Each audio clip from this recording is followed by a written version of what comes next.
সম্মানিত আশিকে রাসূলেরা, নিশ্চয়ই আপনারা অবগত আছেন সমগ্র সৃষ্টি জগতে দুইটা বিধান পরিচালিত হচ্ছে। এক হচ্ছে রুহানি জগৎ, আরেক হচ্ছে ভৌগোলিক জাহেরি জগৎ। মহান রব্বুল আলামিন কুল কায়নাতের প্রভু, তার প্যারা হাবিব রাহমাতাল লিল আলামিন সমগ্র সৃষ্টি জগতের জন্য রহমত হিসাবে আবির্ভূত হয়েছিলেন। মানুষকে আল্লাহ তার প্রতিনিধি করে জগতে প্রেরণ করেছেন, আর সেই মানুষ বসবাস করার জন্য ভৌগোলিক সীমারেখা করে বিভিন্ন দেশে বিভক্ত করা হয়েছে রাজনৈতিকভাবে। তেমনি বাঙালি জাতের একটা স্বাধীন দেশ বিশেষ প্রয়োজন ছিল, যাহা দীর্ঘদিন আগেই বাঙালি জাতি হারিয়ে ফেলেছে। যদি আমরা বাঙালি জাতি ছিলাম, স্বাধীনভাবে চলার, বলার, কাজ করার আমাদের তেমন কোনো অধিকার ছিল না। ইতিহাস আপনারা জানেন, আজকের বক্তারা, মুক্তিযোদ্ধারা দীর্ঘ আলোচনা করেছেন। মুক্তিযোদ্ধা এবং দেশবাসীর একটা ভ্রান্ত ধারণা, যারা ধর্মকর্ম করে তারা হয়তো মুক্তিযোদ্ধাকে সাপোর্ট করে না বা মুক্তিযোদ্ধার পক্ষে ছিল না। এটা কিন্তু সর্বশ্রেণীর একটা ধারণা। এর মূল কারণ ৭১ আমরা দেখেছি, আমরা যারা স্বাধীনতার পক্ষে ছিলাম, আমরা মুসলমান ছিলাম, এই পর্যন্ত তারা স্বীকার করতে চায় নাই। বলা হয়েছে আমরা কাফের, আমরা মুসলমান নয়, আমাদের অপরাধ।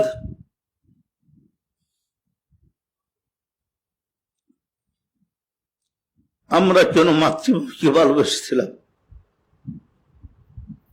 সম্মানিত আশিক রাসূলরা, আসলে স্মরণ করতে চায় না মুক্তিযুদ্ধের ইতিহাস। এই কারণে ওই ইতিহাস আমার কাছে বড় করুণ। আমরা যখন মুক্তিযুদ্ধে গিয়েছিলাম, ওই সময় যখন সেনাবাহিনীরা সেনা ছাউনি ছেড়ে বাড়িতে ফিরতেছিল, যখন কোনো সরকারি গঠন হয় নাই, একটা চরম দুঃসময় আমাদের মুক্তিযুদ্ধে যেতে হয়েছে, যেখানে আমাদের থাকার ঠিকানা নাই, খাওয়ার কোনো অবস্থা ছিল না। সেই সময় প্রথম দিন যখন আমরা যোগদান করি মুক্তিযুদ্ধে, যোগদান করার সাথে সাথে আমাদের উপরে বোম্বিং শুরু হয়ে যায় বৃষ্টির মতো।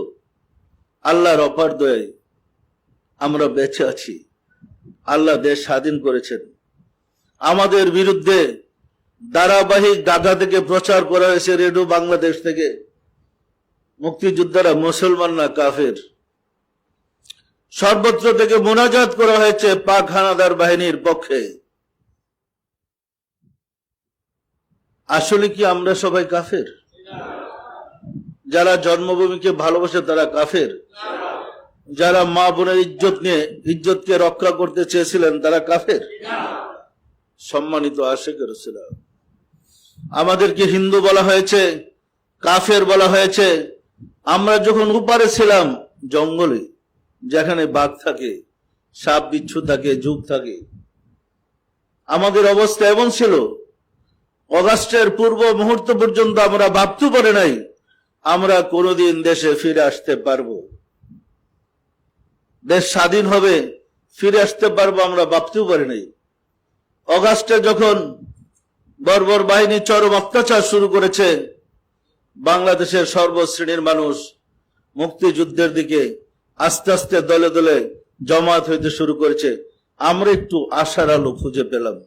এর তো আমরা জঙ্গলার পশু, গাছের পাতা খেতাম, জঙ্গলে থাকতাম, চরম একটা অবস্থা।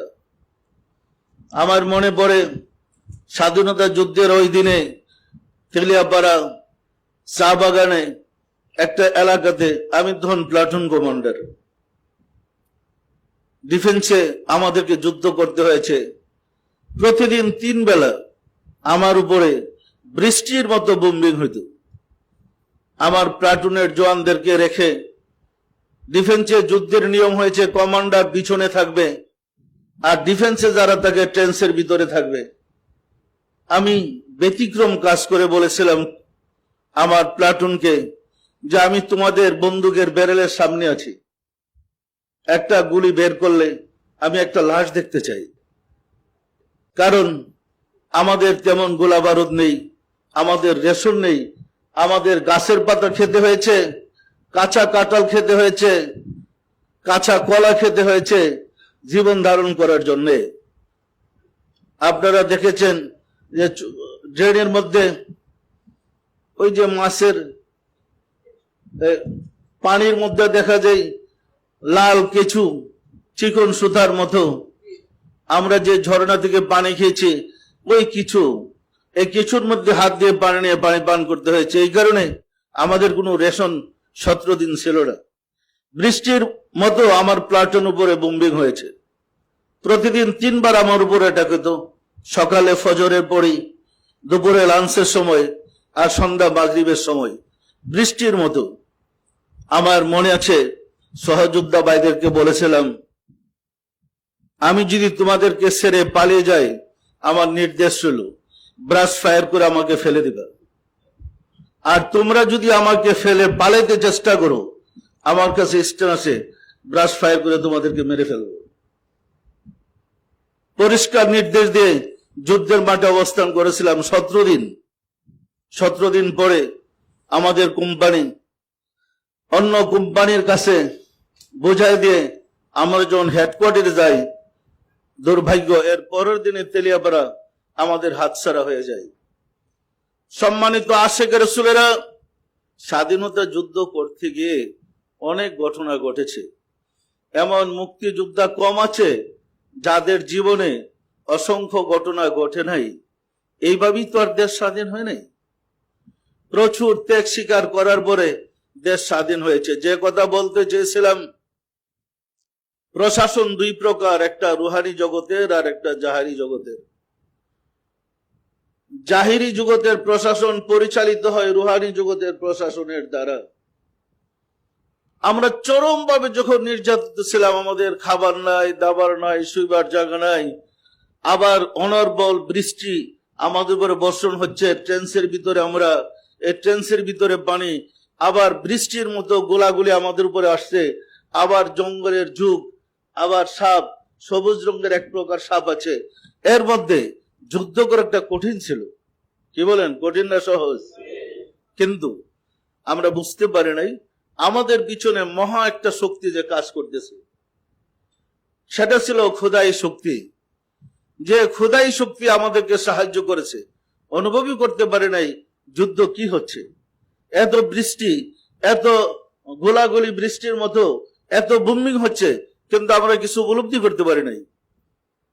সম্মানিত আশেক রাসূলুল্লাহ, যেহেতু 2টা জগৎ একসাথে পরিচালিত হচ্ছে, একটা রুহানি জগৎ, একটা জাহিরি জগৎ। রুহানি জগতে যাহা বাজেট হয়, জাহিরি জগতে ওহাই বাস্তবায়িত হয়। হানাদার বাহিনী যখন চরম ভাবে আমাদের মা বোনদের ইজ্জত নিয়ে ছিনিমিনি খেলতেছিল এবং নির্যাতন চরম ভাবে মুসলিম জাতির উপরে, বাঙালি জাতির উপরে করতেছিল, আল্লাহ তাদের উপরে নাখুশ হয়েছে, আল্লাহ অসন্তুষ্ট হয়েছে। ফলে খোদাই প্রশাসন মুক্তিযোদ্ধার পক্ষে কাজ করেছে। সম্মানিত আশেক রাসূলেরা, পৃথিবীর ইতিহাসে আমার জানা নেই কোন দেশ 9 মাসে স্বাধীন হয়েছে, এমন কোন ঘটনা আছে? পৃথিবীর কোন দেশ 9 মাস যুদ্ধ করে স্বাধীন হয়েছে?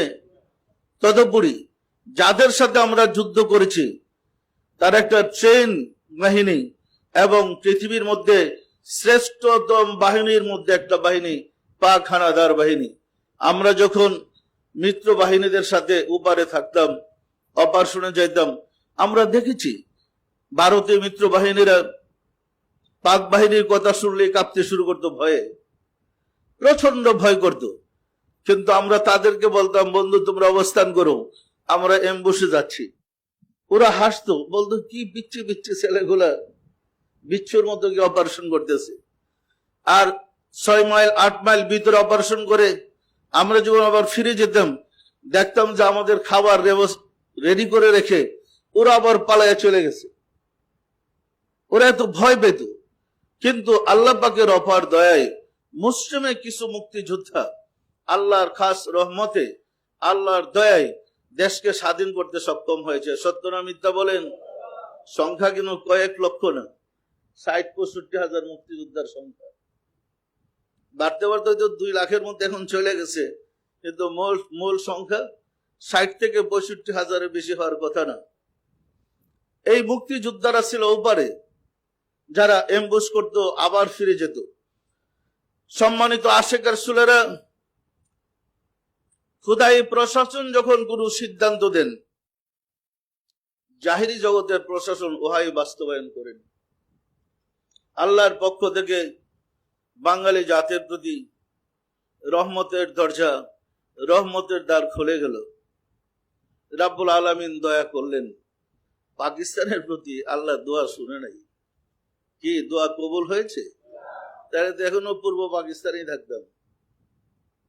দোয়া তো কবুল হয় নাই, কারণ হেরা আমাদেরকে কাফের বলেছে। হেরা জানে না মূলত হেরাই কাফের। যারা জন্মভূমিকে ভালোবাসে না তারা মুসলমান নয়। মুসলমান হওয়ার অধিকার তাদের নেই। জন্মভূমিকে ভালোবাসার নাম ইমান, তাদের ইমান ছিল না, ফলে তাদের ডাক আল্লাহ শুনেন নাই। আমরা মুসলিমে নির্যাতিত মুক্তিযোদ্ধারা আল্লাহর কাছে আহ্বান করেছি, দয়া করে তিনি শুনেছেন। শুনছেন না শুনেন নাই? সম্মানিত আশেক রাসূলেরা, ওই একটা অবস্থায়, চরম দুঃখ, চরম কষ্ট, চরম নির্যাতনের অবস্থায়, একটা অবস্থায় ঈদের দিন জোর করে আমাকে হুজুর বানানো হয়েছে। যদিও হুজুর, কিন্তু কাঁধে স্টেনগান। স্টেনগান কাঁধে নেই, 3 সেক্টরে হুজুরের দায়িত্ব পালন করতেছি ঈদের নামাজ পড়ানোর জন্য। আমার মনে আছে, নামাজে গিয়ে আমি বারবার অনুরোধ করেছিলাম, আমার পক্ষে নামাজ পড়ানো সম্ভব না, আমাকে ক্ষমা করেন। Sector commander, sector executive, company কমান্ডারগণ মানলেন না, বললেন আপনাকে নামাজ পড়াইতে হবে। তো আমি নামাজে দাঁড়াইয়া, নামাজ পড়ার পরে যে খুতবা দিতে হয়, বলছিলাম ঈদের সাথ ফিরে যাও তাদের কাছে যারা আমাদের মা বোনদের ইজ্জত নিয়ে সিনিমিনি খেলছে। আমাদের জন্য কিসের ঈদ? আমরা তো জঙ্গলার পশু, আমরা তো জঙ্গলে অবস্থান করতেছি।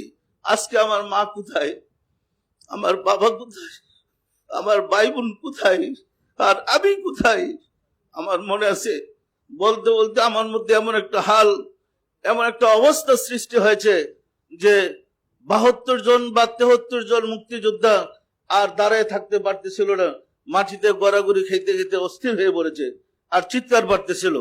আমার মনে আছে, ওই সেক্টর হেডকোয়ার্টারে তখন 5টা গরু জবাই করে বিরিয়ানি বড় খাবার করা হয়েছিল, কিন্তু খাবার কোনো লোক ছিল না। কানতে কানতে সবার অবস্থা বেহাল হয়ে গেছে। ওই এক পর্যায়ে বলেছিলাম, আপনারা সবাই সাক্ষী থাকেন, আল্লাহর কসম আগামী বকরা ঈদের আগে দেশ স্বাধীন হবে। আমি আপনাদেরকে নিয়ে রেস করছে বকরা ঈদের নামাজ আদায় করবো ইনশাল্লাহ। মহান রাব্বুল আলামিন সাথে সাথে তার খোদায়ে প্রশাসনকে নির্দেশ করলেন ব্যবস্থা নেওয়ার জন্য। ওহাই বাস্তবায়ন হয়েছে। সম্মানিত আশেক রাসূলেরা, ইতিহাস সৃষ্টি করেছে কিভাবে খোদায়ে প্রশাসন মানুষকে বাস্তবে অল্প সংখ্যক লোকের কাছে একটা বিরাট বাহিনীকে পরাজয় করে দিতে পারে। আমার মনে আছে, সকালে নামাজের পরেই দুপুরেই খবর আসে 32 জন পাক হানাদার বাহিনী আমাদের এখান থেকে যারা গিয়েছে এদের কাছে আত্মসমর্পণ করে ফেলেছে। শুরু হয়েছে তুমুল যুদ্ধ। সম্মানিত আশেক রাসূলেরা, অনেক মুক্তিযোদ্ধা আমাদের সহকর্মী ছিলেন, বন্ধু বান্ধব ছিলেন, যারা শহীদ হয়েছেন দেশের জন্য। আরো অনেক মুক্তিযোদ্ধা আছে, এখনো কেউ কেউ আছে যারা আমাদের কাছে আসেন, রিক্সা চালায়। তারা কি পুরস্কার পেয়েছে? তাদের তো চরম কষ্ট। অনেক আছে না খেয়ে দিন কাটাচ্ছে। সম্মানিত আশেক রাসূলেরা, স্বাধীনতার 33 বছর অতিক্রম করে ফেলেছে, আর মুক্তিযোদ্ধার ইতিহাস আরো যে কত বের হবে আল্লাহই ভালো জানে, কত চাপা পড়ে আছে। কিন্তু আমাদের সহযোদ্ধা যারা শহীদ হয়েছে তাদের কোনো কথা তো শোনার আমাদের সুযোগ হয় নাই, হয়েছে? তাদের অনেক কষ্ট ছিল যেটা আমরা প্রকাশ করতে পারি নাই। সম্মানিত আশিক রাসূলেরা, আজকের এই দিনে আমাদের প্রার্থনা হবে আল্লাহ যেন তাদেরকে দয়া করে বেহেশত নসিব করেন। এই দোয়া আমাদের করতে হবে, এটা তাদের পাওনা। কারণ আপনাদেরকে, বাঙালি জাতিকে স্বাধীন দেশ দিতে গিয়ে, স্বাধীন ভাষায় কথা বলার সুযোগ করে দিতে গিয়ে তারা শহীদ হয়েছে। আমার সহযোদ্ধা অনেক লোক শহীদ হয়েছে। হয়তো বইয়ের মধ্যে দেখবেন কারা, কোথায়, কিভাবে। বইয়ের মধ্যে দেখবেন অনেক অ্যাম্বুশ আছে যেগুলা মানে জীবনের ঝুঁকি নিয়ে আমাদেরকে করতে হয়েছে। আর হুজুর তুষি পরে, আগস্টের পরে, এর আগে তো প্রতিদিন 3 বার যুদ্ধ করতে হয়েছে আমাকে। যে আসলে ঘটনাটা হচ্ছে এরকম, মাত্র 9 মাস যুদ্ধ করেছি। কতদিন? কিন্তু এত জীবনের মধ্যে 55টা বছর অতিবাহিত করে ফেললাম। জীবনে এত আশ করে না, কোন ঘটনা আমাদেরকে অভিভূত করতে পারে না। জীবনের অনেক অধ্যায় পার হয়েছে। মুক্তিযোদ্ধার কথা বললে খাওয়া দাওয়া বন্ধ হয়ে যায়। মনে হয় যেমন আমাকে জিনে আসর করলে যে একটা অবস্থা, এমন আমাকে ধরে বসছে। আমি বুঝতেই পারি না যে আমার অনুতে পরমাণুতে কিভাবে মুক্তিযুদ্ধ মিশে রয়েছে। মুক্তিযুদ্ধের কোনো ঘটনা, কোনো ইতিহাস, কোনো কিছু শুনলেই আমি নিজেকে মানে কন্ট্রোল করা কঠিন হয়ে পড়ে। সম্মানিত আশিক রাসূলেরা, আল্লাহ যখন দয়া করে একটা স্বাধীন দেশ আমাদেরকে উপহার দিয়েছেন, আমরা সবাই সচেষ্ট হয়ে চলেন এই দেশকে আশিক রাসূলের দেশ বানাই। আমরা কি পারবো?